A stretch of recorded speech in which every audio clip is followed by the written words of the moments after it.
So I'm sometimes asked in a reading, why is this so scary accurate? And the answer is going to surprise you. And that's because whoever you're reading for is able to take that information and parse it against the things that they know in their mind. They're actually triggering their own internal ability to play with magic and to manifest the kind of future that they believe that they want and that they believe they deserve. Now, this is important in context of the card that was just pulled. This is one of the not welcome cards to pop up in a reading. It is the Three of Swords, and it represents severe heartbreak.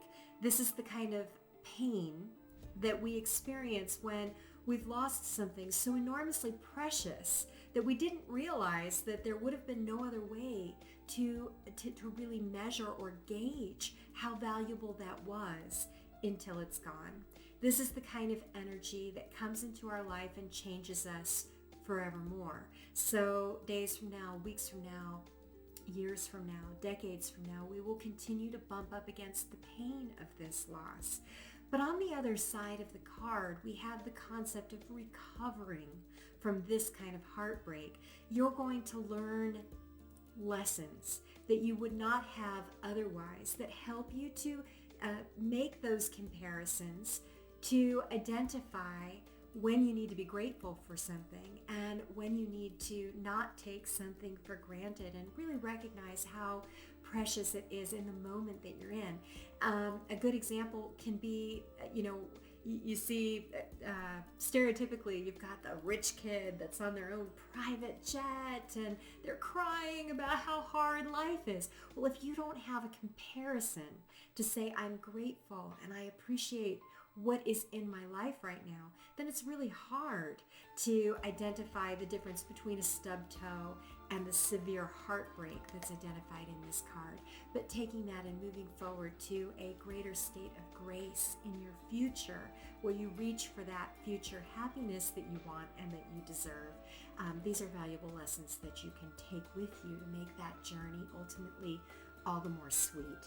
Now, if you're boring and just asked a yes/no question, super anticlimactic, it's a no.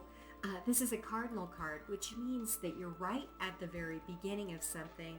It's governed by the energy associated with early fall.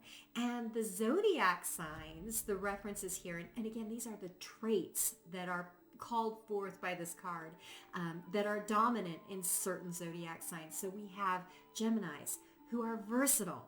We have Libras, who are highly diplomatic, and we have Aquarius, who are confident individuals. Now, the card is also governed by the energy, the planetary energy of Saturn, which means that things are feeling very unsure right now, and that makes sense. You're sitting on the floor, you've had the wind knocked out of your sails. You're trying to figure out, well, what do I do now? And sometimes the best decision is no decision. Just catch your breath and wait for this opportunity for you to feel ready to say, where do I want to be? Where am I am today? How am I going to get to where I want to be? Allow yourself this moment to just recover. Blessed be.